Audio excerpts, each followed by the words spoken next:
Catastrophe in the 21st century. Dun, dun, dun, dun, dun, dun.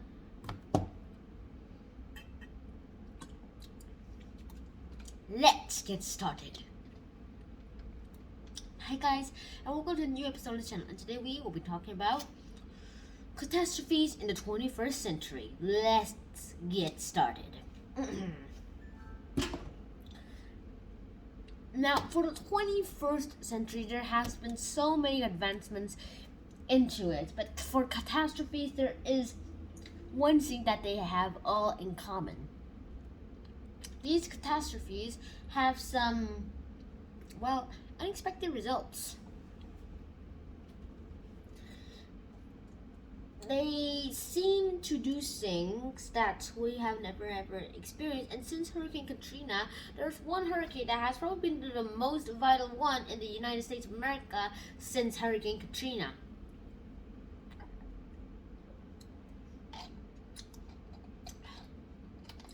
And so let's drink enough juice and get pumped into it.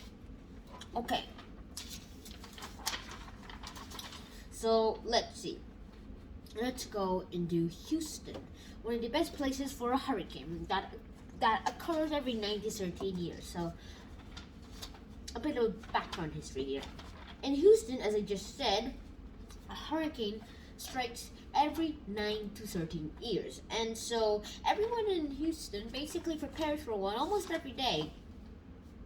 And it's normal life. But in 2017, the worst came to Houston, and this hurricane named Hurricane Harvey hit the area. It was a hurricane that gained speed as it approached the coast, and it created a storm surge that made the coastal waters rise 10 feet or 3 meters above the ground and flooded the whole coast. Bad luck, Houston. Bad luck. And then, after that, the rain exceeded everyone's expectations. In some areas of Houston, there was so much rain that all the rain combined in 2 days was the amount of rain that those places usually got in 1 year. 51 inches or 130 centimeters of rain, to be vague and a bit exact. And with the rain and the storm surge combined, it caused catastrophic flooding, and the poverty of most people didn't get them to bounce back after the hurricane. The former mayor, who had some savings and his first floor house being damaged, got the insurance money, and with his savings combined was able to fix his home. After a year, his home was as good as new. But let's talk about someone who was in the poverty state back then, who had to make a living, but couldn't. Basically, had just enough money for food every day. And that much was not enough, to be honest, not enough.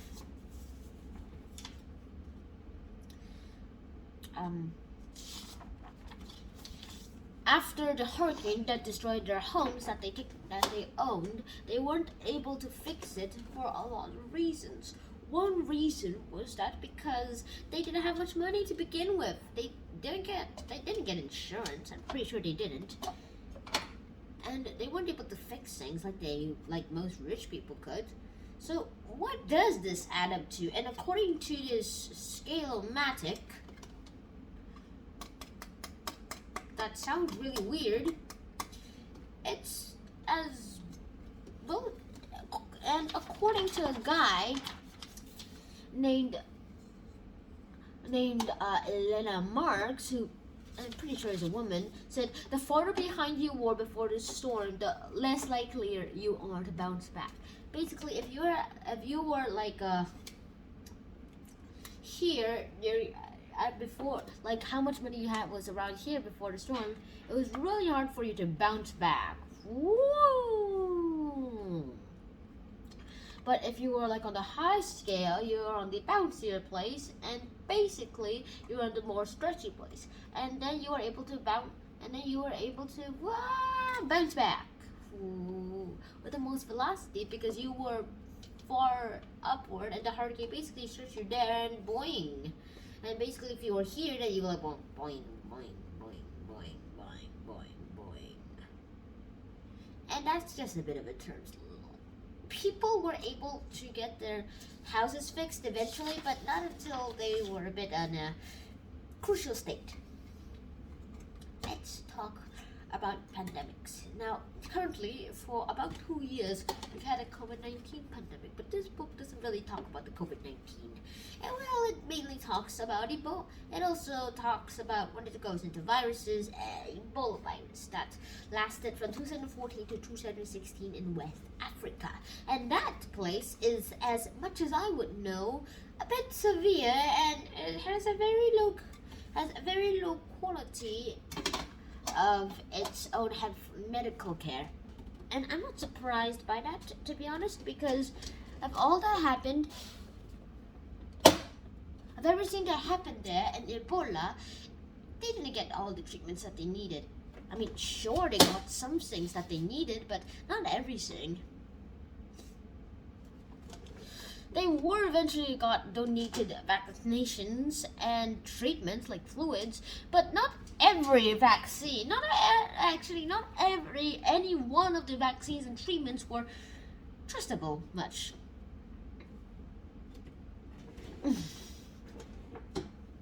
The virus could infect anyone that was either wealthy or poor, as exactly the same way any person would be done to. They get the same effects. Ebola made you feel like you just got your spirit lifted out of you, find your body, and want to scream, ah! And die, right while you're screaming in your soul. I just remember. That sort of reminds me of something. I wonder what it could be. So, in 2018, the RC trial started, the first of their kind, and it wanted to help create 4 different types of medications for Ebola. And I don't really remember what they were saying, but this is the best I can get for you guys.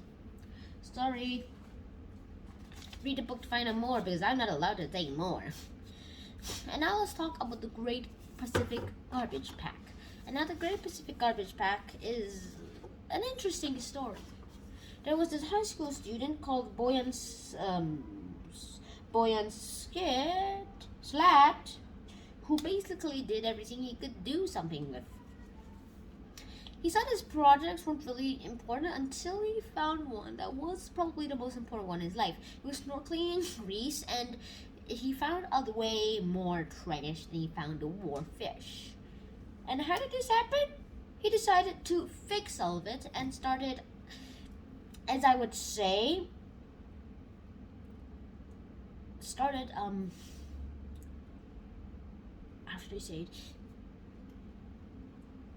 trying to create a machine that would help clean the ocean. And he was able to create one as a science project at high school, and when he finished college, he was able to actually build one. He was qualified to build one as he had a degree in engineering. And it turned out, according to this, that he was basically in just 300 euros in his bank account.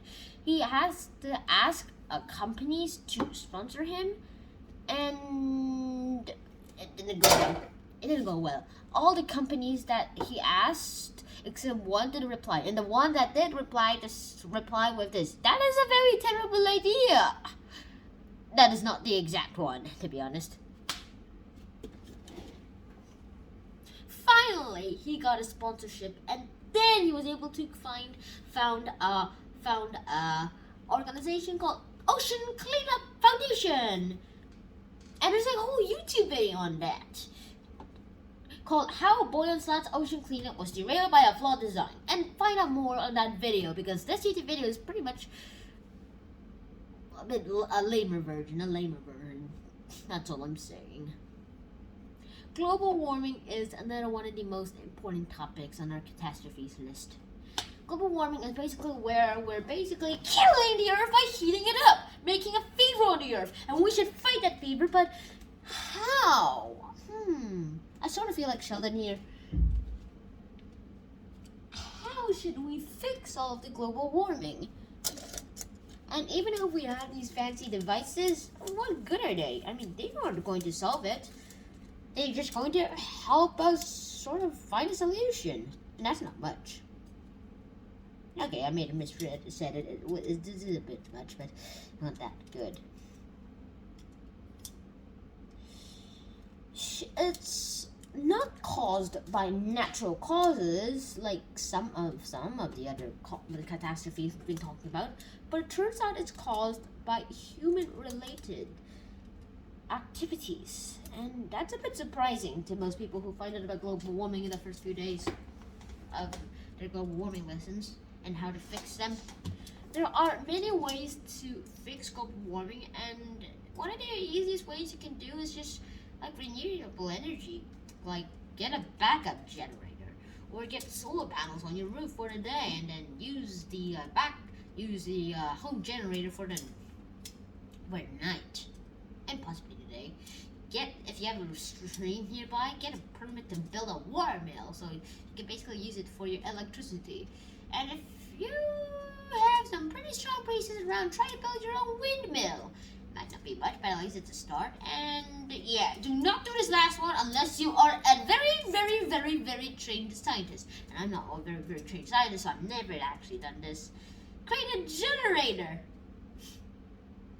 Create a generator, a fusion generator. Or just dig into the core of the Earth and use the heat as your main power source. It's okay, kids, stick with the solar panels on that heat source. The Greeks really tried that. And it was effective for warming bathtubs, but not for electricity. And that's all I'm saying. We have almost all the solutions to all the incredible problems and catastrophes in the world. Some of them we just don't have, but we have to keep on searching. There are the type of catastrophes we've never seen before, and this is one of the ways we can see all of our never-ending catastrophes, and we just have to find our solutions. And if you are ready to find those solutions, then go tackle it. Unless you're Doctor Strange and you can travel through the multiverse, do what I just said. So are you ready for the task? Well, I hope so, because I'm going to teleport away. Okay, let's choose a random position. And let's choose here. See you guys in the next episode. Shannon, out.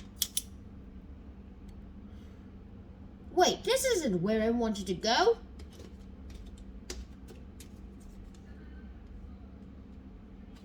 Oh, you're still here? Bye. Go home.